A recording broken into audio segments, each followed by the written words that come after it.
Hey guys, well, we both won this round. Finally. Two nice wins in round 4. We're both playing down, and then tomorrow is free day. Yep, and tomorrow is the Fisher Random tournament, which you'll be playing in, but I'm gonna take it easy and rest. Just have a rest day, yeah. So tomorrow, I guess there's not going to be a video from us. Unless you want to show your brilliant win. Yeah, if I can remember where the pieces started, yeah. But alright, let's go here. And so, oh, you see I changed round 4 analysis. Now it's more professional. Alright, go ahead. Alright, so I was playing against, I'm not sure how to pronounce his first name, I think Wraiths or something, Cumming. He's a 21-55 rated player from, is it England? Yeah. From England. And he took really a long time in the opening, which was kind of surprising given that this is all more or less theory. By the way, for those of you who love the Accelerated Dragon, guess what? You can still play it for white. And if you want to check out more analysis on the C4 G3, you can go to my website, chessopeningsexplained.com, where I show you a lot of cool ideas, including the setup. But basically, the idea is you're playing Accelerated Dragon, you don't really care which color, and you don't really care what your opponent is doing. And he's going for the Fianchetto plan. I played Knight C3, and C5 is an indication he's going for some kind of symmetrical English. And in these positions, white has many plans, but I like what I did here, just trying to grab that center with the move D4. And funny enough, we actually transpose to a line that we give in our black repertoire, and after Queen D3 the correct move is to get the Accelerated Dragon Maritza bind position. You draw the pawn and then you play this, followed by Knight D7 C5, and it's a pretty solid position for black. You know, white has a little bit more space, and you know, I was kind of happy to get this. Actually, I had a game like, I think it was this position against Sevian, and I was able to outplay him. From as you were white? Yeah. Oh, okay. Yeah, so yeah, this position is quite interesting, and both sides kind of have their trumps. Black is solid, white has more space. So let's get back to the game. In the game, my opponent plays a really tricky move, Queen A5. At first, I wasn't sure why Queen goes to A5, but then I realized this is a very common kind of thematic idea in these positions. When the queen is getting harassed with the bishop, so Knight D5 is the idea. Oops, that's not what I want. Yeah, I hate it when it does that. And then I play, his idea is to play Queen H5. And you guys probably realize that this idea has, this move has the idea to play Bishop H3 as well as Knight G4. So if I play something like, I don't know, B3, in addition to this Bishop H3, which is kind of solid move, he can play Knight G4, which I didn't quite like, because after H3, Knight E5, attacking the queen and the H3 pawn, and I actually drop a pawn here. So the best move is to play H4. And believe it or not, after Knight E5, the best move was Queen D5. But that was probably a little too difficult for me to find the H4 Queen D5. So yeah, that's weird. You could play that way. White is better, obviously, even here, but to me this wasn't obvious at all. Yeah. So let's go back. So the move that I played is actually using the concept from Dvoretsky's book. Guys, do you know Mark Dvoretsky, famous chess coach? And he kind of, the first player, well, I would say Nimzovich was the first player to coin the term prophylaxis, and Dvoretsky kind of took it a kind of next step further. There's a famous story about Dvoretsky's, I think, first student, who is actually not that well known. Dre was one of his famous students, but this guy became a GM, but I don't think he...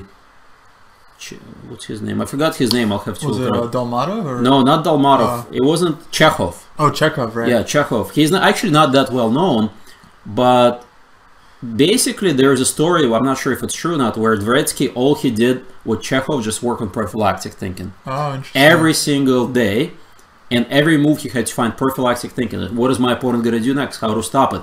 And with that strategy alone, he played in the Russian Championship or USSR Championship, and he drew every single game and maybe like one.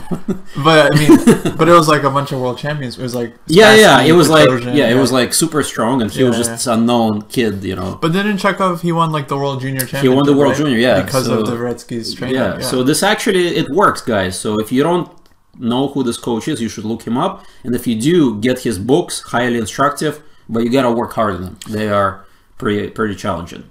Yeah. So anyway, so prophylactic thinking, the long story short, how do I stop queen h5?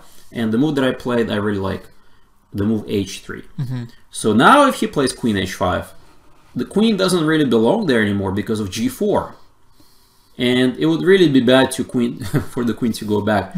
During the game, I was slightly worried that queen h4 may be a move here. But in reality, I think this could really backfire because the queen could easily get trapped.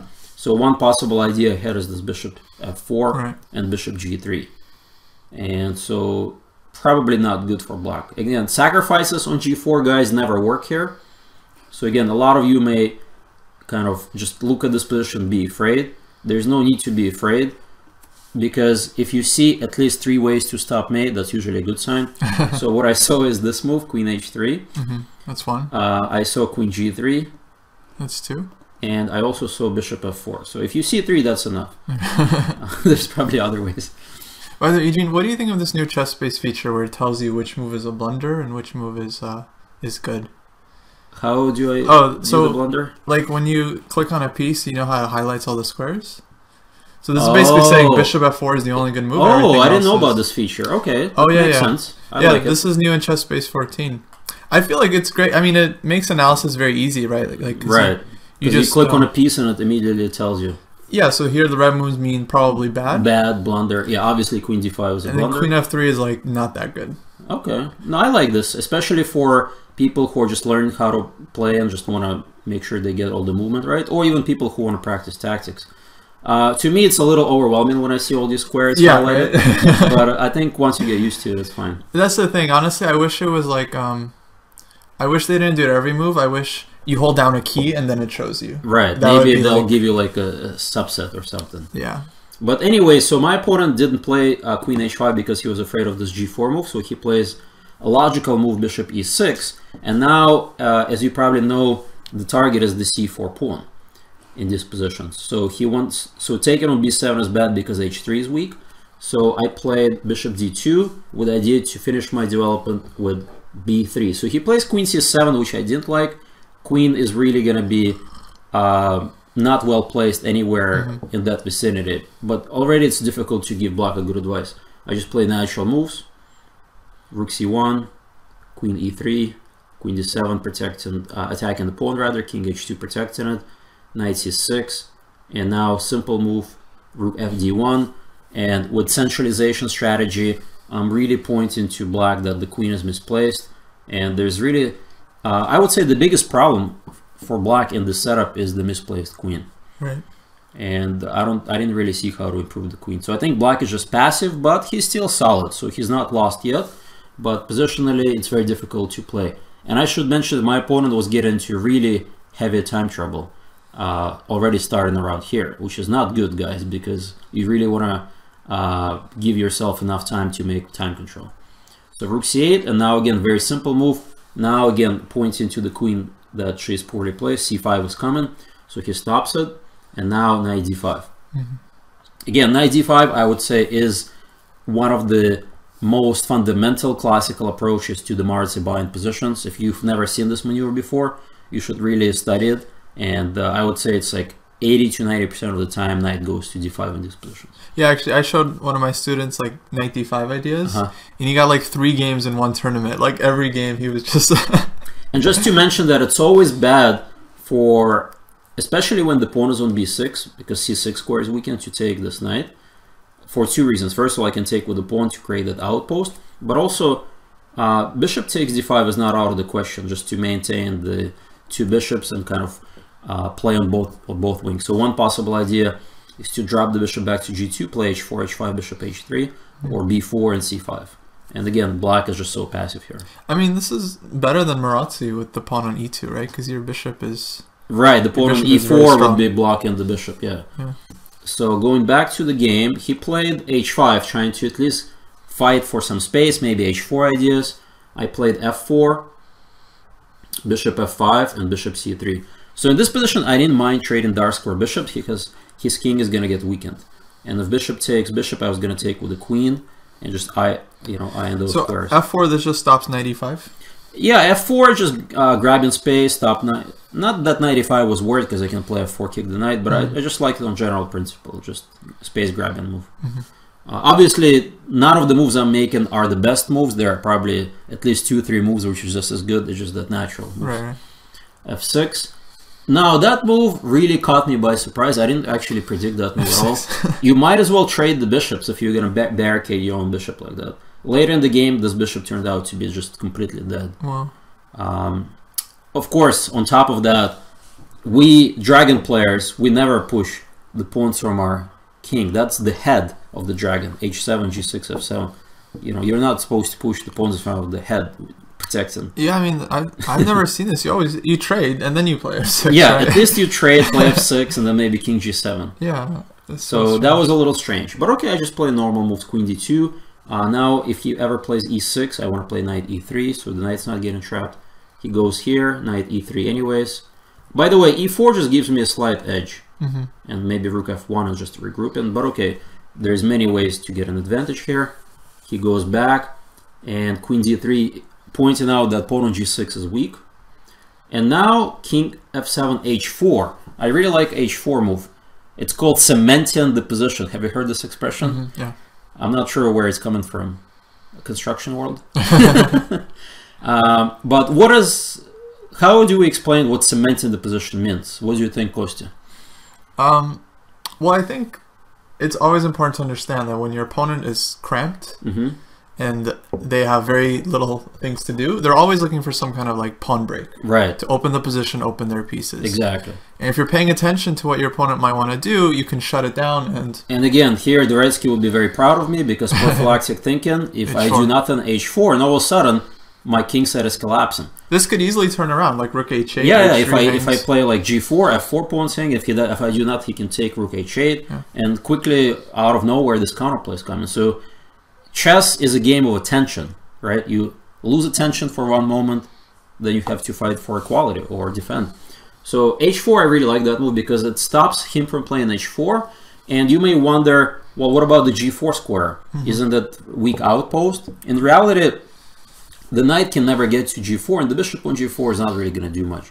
So it's not really the weak outpost. Also, g5 is going to be quite difficult because I can play fg and queen h7. Right. The king is exposed. So and this bishop is pretty much dead.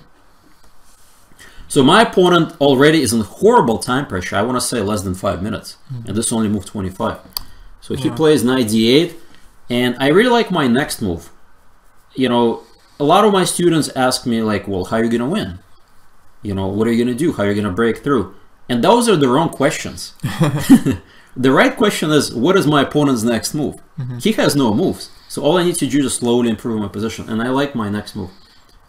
Bishop to b2. Yes, there is a case to be made for the move bishop d5 that you suggested, trying to get those light squares. But when your opponent is cramped, every trade may potentially benefit him. Even the trade of his bad pieces could potentially, quickly get counterplay. And after e5, all of a sudden, he gets dynamic play even though the d6 pawn gets weak. Right. So yeah, I didn't want to allow this. So I played a very simple move. But I mean, first you do look at like the concrete stuff, right? Of course, yeah. Bishop e4, f5. Yeah, I looked at b4. That was my main actual move. But I didn't like it. Queen a4.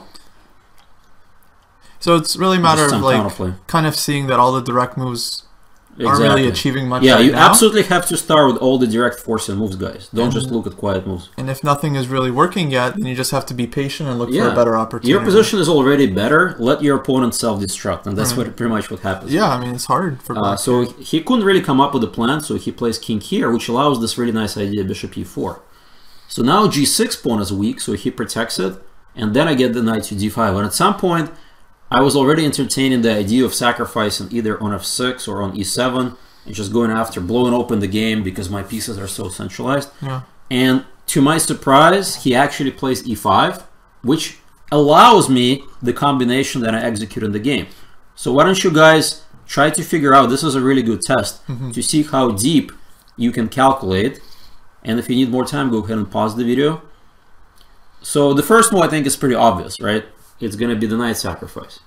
The second move is already unclear. We can take on e5 with either the bishop or the pawn. I didn't like taking with the pawn because now the bishop is exposed. And the rule of thumb is you want to minimize counterplay. So I took with the bishop. And after king d6, this was probably the most difficult decision of the game for me. When you have so many moves that win, how to pick the one that's kind of goes, gets the victory fastest. I don't think I picked the best move, honestly, guys, even though my move won the game really quickly. I played this kind of sneaky move, queen e3. Probably the last move you would look at in this position. Yeah. The more direct move, of course, wins. Bishop takes d6. But if you actually thought taking the rook is best, this is wrong. Because after bishop takes, he has this intermezzo, queen takes queen. After rook takes, all of a sudden his pieces get back. And the bishop can go to c5. Yes, clearly white's got, how many? 3 extra pawns. So white is still probably winning. But why would you make a new game out of this position? You really want to finish off. Yeah, this is still a lot of work to win. Lots of work. 2 bishops. So I think the best plan here for me is to play either bishop takes g6, and if he takes, I can take with the queen. Now I'm going to win the bishop. And if he plays knight f7, I'm going to play bishop f8. So this is just crushing. So during the game, this is what I primarily consider. This was my main line for a while until I saw this move, rook g8. And then I stopped here thinking that, yes, I'm probably winning, but I didn't see a forced win. That's what prompted me to keep looking further. But even here, after bishop f5, bishop e6, queen e4, he's kind of paralyzed. Yeah. I mean, I have 4 extra pawns, guys. It's a lot. That's a lot. And funny enough, after this move, I can play bishop a3, and he doesn't really have any good moves. Yeah, it just looks completely busted for black. Completely busted. And if he plays queen c6, this is a move, $1,000 or $100 million move. Rook d5. Rook d5. Really awkward move at first, but in reality, the rook is getting into the attack on the 5th rank. And if he takes, believe it or not, there is mate in 1. Wow.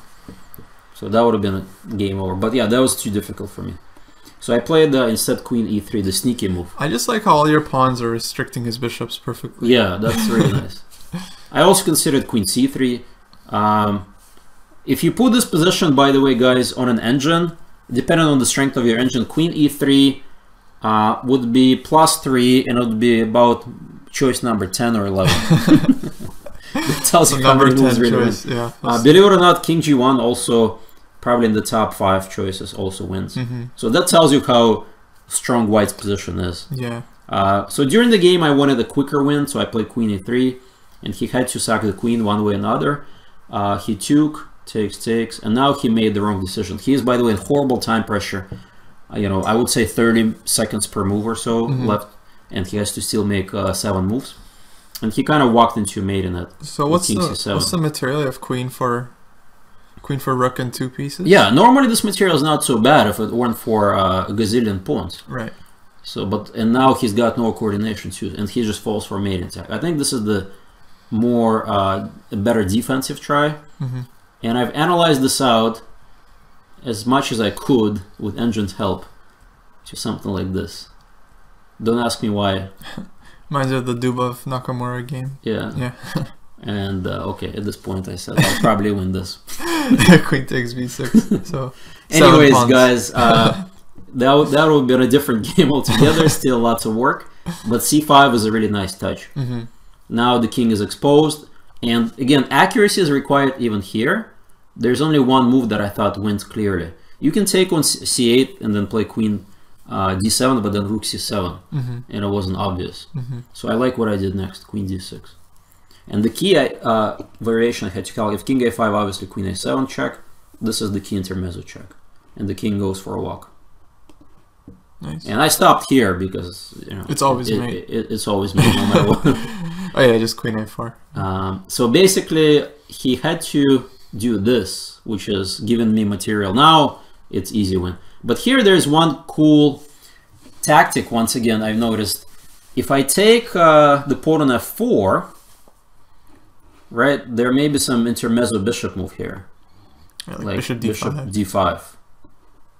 And who knows, still winning, but again, some work needs to be done. How am I going to protect the pawn? If I play rook here, then rook e8.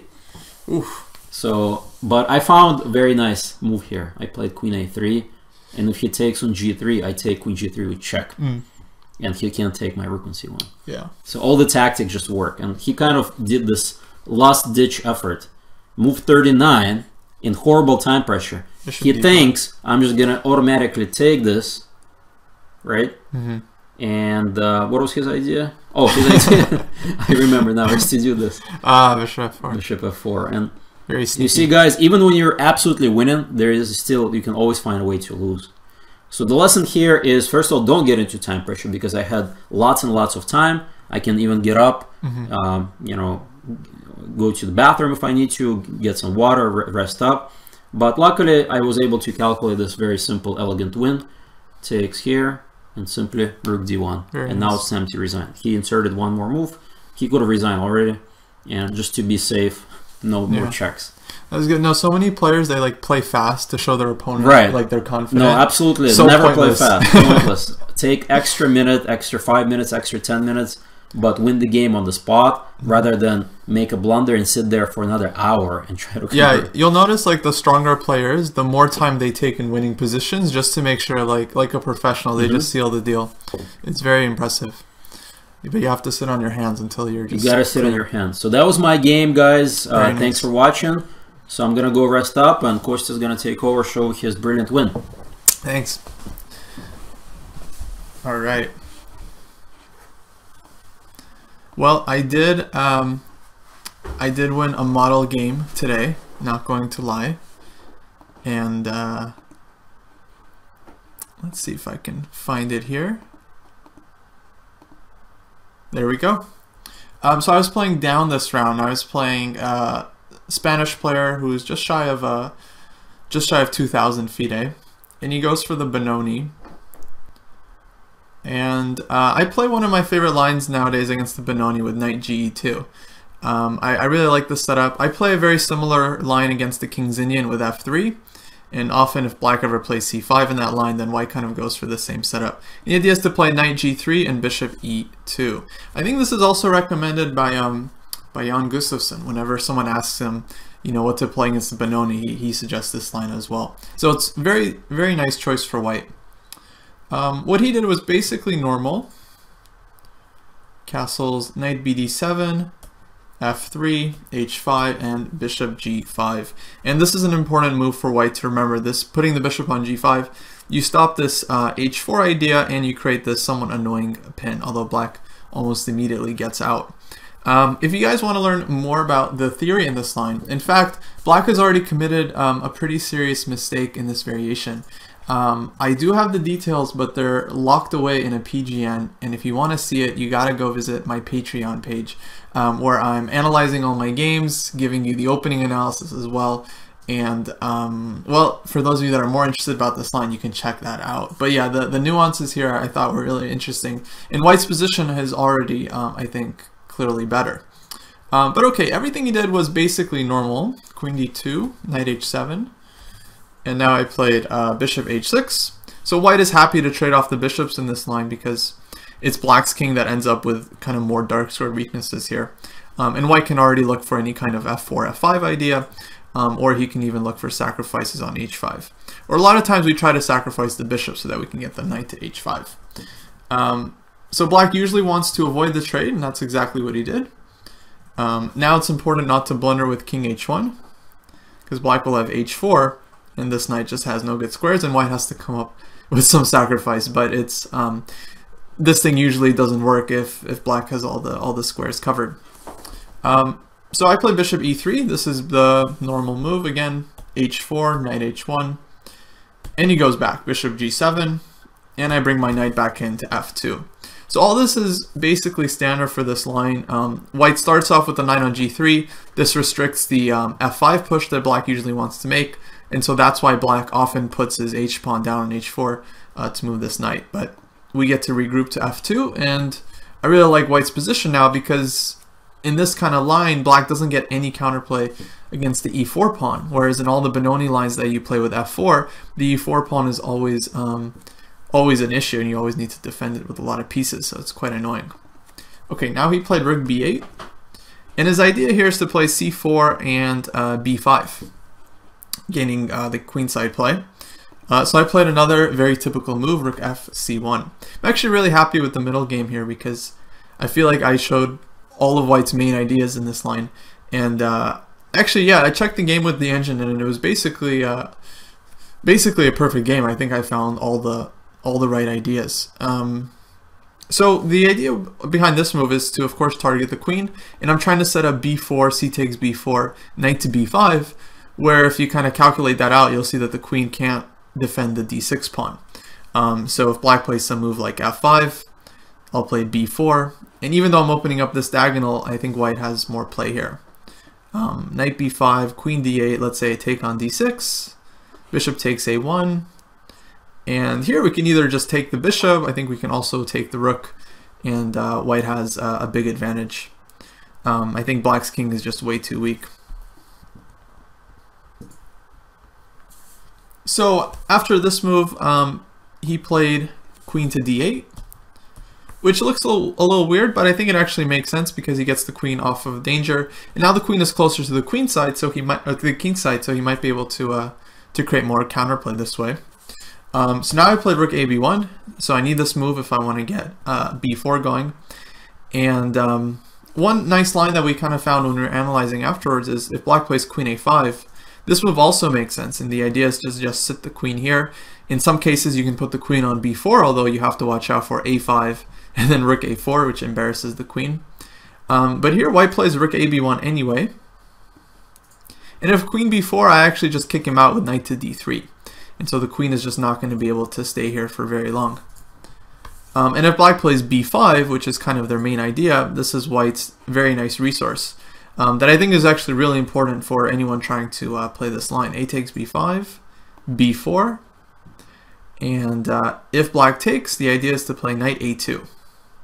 And we're going to recapture this pawn with the knight, and basically when this kind of motive works, it doesn't always work. Sometimes black has weird tricks, but here it seems to work.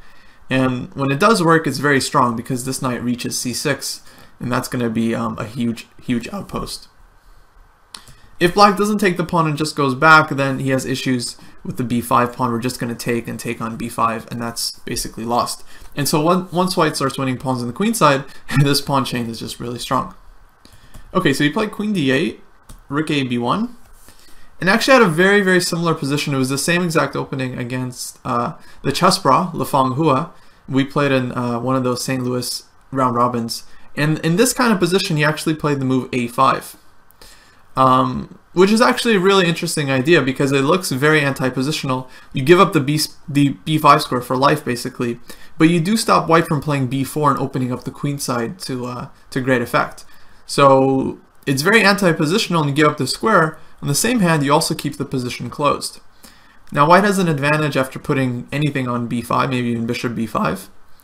And in that game, although it was a slightly different position, what Le Fang did was he put the pawn on g5, again, very anti-positional, and then eventually he got his knight to e5, and he just had this very sturdy blockade on the dark squares. In fact, he ended up sacrificing an exchange, and I was more or less forced to take it, although maybe not really. And then the game was kind of equal, but his position eventually started getting better and better, and at one point he was basically completely winning. So probably this was the way to play it here. I think the engine will dislike this move, but in a practical game, I think this is kind of the right idea for black. Since things have already gone wrong on the queen side, you got to shut it down, give up some squares, but take your chances on the king side. Instead, black played knight df6 here, which allows me to play b4.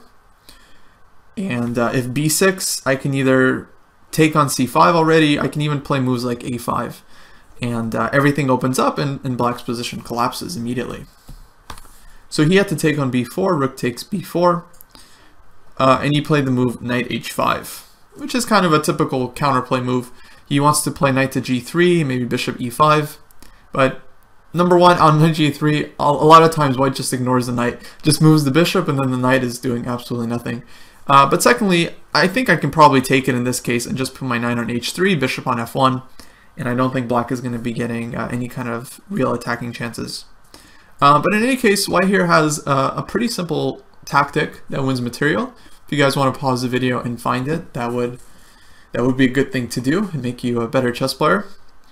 But yeah, so white can actually win this pawn on a6 with bishop takes a6. This is actually a common trick in this kind of Benoni line, where if the knight leaves d7, the rook on b8 is no longer protected, and so this pawn is just hanging.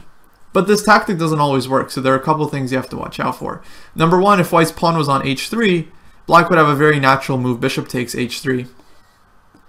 Protecting the rook, you know, this kind of desperado sacrifice, you take the bishop, then he takes on a6, and you lost the kingside pawn, so things are not so clear. But here there's nothing of the sort. Any bishop move doesn't even come with a threat. So after I take the pawn, I can drop the bishop back to b5. I'm always hitting the rook with tempo, and so this is clearly working for white.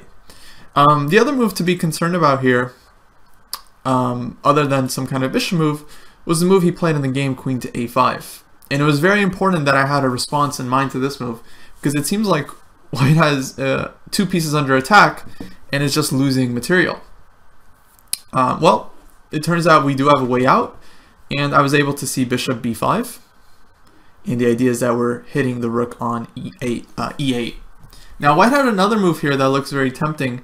That is the move rook to b6. And I was really trying to figure this out because the bishop still can't be taken because the rook on b8 is hanging.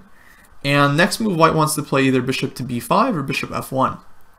But of course, it looked a little bit sketchy to me, and then I was very worried about this move, bishop h6. And I didn't see what white should do here, because I can take the bishop, but then he takes the rook. And if I make some random bishop move, well, black is a pretty big threat, queen takes b6.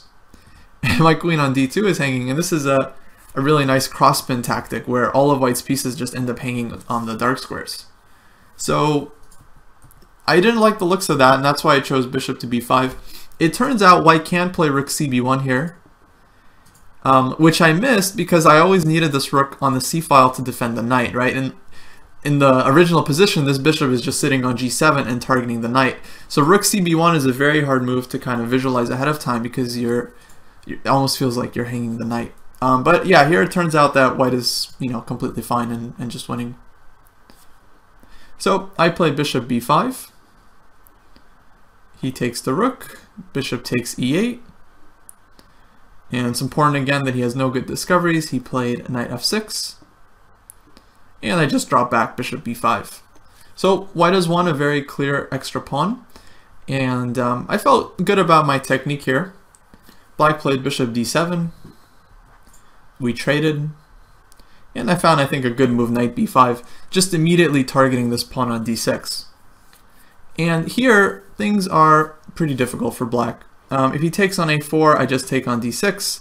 Then the knight drops back to c4, and I think my pawns just start rolling, and white's passers are too strong. I can also play like rook c7 at some point. The only thing I don't really want to do is play a move like h3 here, because then knight g3 comes in, and I still have some back rank issues. So I do want to be careful about that. Instead, he traded queens, and he plays knight c5. And his idea is that if I take on d6, he's not going to take on a4, but rather he's going to play knight to b3. And I'm 2 pawns up, but he does get the dark squared bishop, and I guess black can pretend like they have some compensation here with bishop e5 or bishop c3, some random moves, but of course white should be winning here. But on general terms, I don't want to give up the bishop and just give my opponent... Now he has all these potential tactical chances on the dark squares, and it's not very smart to do that. So I want to keep my bishop, and I think bishop b4 is good. I was considering this for a long time. Bishop b3 is definitely a good move. I chose bishop g5 for a couple of reasons. Number one, I'm threatening to just take the h4 pawn, so I thought it was good. I have bishop e7 in the position, so I can take on d6. And in a lot of lines, if I ever take on c5 and dc5, then my bishop is already controlling the d8 queening square. So this, I felt, might be useful in some tactics. He played bishop e5. Just defending the d6 pawn, knight to g4, hitting the bishop, and now I think black's position is just collapsing. If he allows me to take, then his knight hangs, and any move like f6, I just take the bishop. Let's say de5, bishop e3, I'll keep my dark square bishop on the board. The knight has to move, the rook comes into c7. I mean, white is just up material and has better pieces, so is a completely winning position. He could play a move like knight f4. and this threatens knight e2 check. And I actually missed it. In the game, I was just going to play a move like rook c4 or king f1, just something prophylactic. But rook takes e5 is just winning material on the spot. For some reason, I thought it wasn't working, but no, it's just a very clear win. Bishop f4 was instead played, and we swapped bishops. And now rook c4. I think this was a really good prophylactic move. I'm just getting the rook out of range of both of his knights. Now neither of his knights can attack the rook. If he gives check, then his knight is on e2, and my rook is already kind of dominating the knight by controlling both of these squares. And the d6 pawn is still hanging, so he played rook to d8. But of course I just took it anyway. Rook takes c5, rook a6 was played. So he's trying to get some counterplay by activating the rook. But here I calculated basically till the end of the game. It wasn't so hard to see what black's idea was. After a5, his idea was to push b6, trying to open lines and come down here with some checks. But I did some calculation. I realized that his counterplay is not as serious as my actual play. So rook c8 check, king to g7. And if you guys want to pause the video, you can try and calculate and figure out how white should proceed from here. Okay, well, white has a very direct win. I just pushed d6, and he's going to have to at least give up the knight to stop this pawn, which is, of course, going to be hopeless. He took on a5, d7, and now his only move to stop the pawn is knight e6, and then I just queen, and game over. Just going to have the extra knight, and it should be a pretty easy win. If he gives check, the king simply gets out. Actually, there are some nice lines here. I can go to e3 or to e1. I think in both cases white is winning. But for example, king e1 here, if he takes on g2, I keep running, and his pieces are not coordinated to get anything serious here. Knight e3 check is covered, but even if he had knight e3 check, it wouldn't lead to anything. The draw where, you know, the knight gives checks back and forth defended by the rook, it's only in a very specific situations when the king is, you know, on c1 and the knight goes c3, a2, and the rook on e2. But if the rook is elsewhere, then you don't get the same construction. So here, black just doesn't get any counterplay, or any real play, I should say. And if knight d3 check, king to d1, the checks simply run out. This is, I think, a good line to show. Now, if the king was on the corner of the board, that would be checkmate. But after king a1, it's black who can resign, because next move we're just queening and winning the game. So he played knight d3, which I think is the best move given the situation. It threatens mate in 1. And I played simple move h3. This was move 40, getting out of the checkmate. And he resigns here because he just has no way of stopping the pawn anymore. So I was really happy with this game. I felt like I demonstrated really good knowledge in the opening, in the middle game. Then I won this pawn. Found one accurate idea to make sure I hold on to the pawn, and it's a very healthy extra pawn. And then I think I converted pretty smoothly. So definitely a good day for the two of us. Well, all right, guys. Yeah, as we mentioned, tomorrow is a rest day, so no video then. But we'll be back soon with round 5 from the Reykjavik Open. Take care.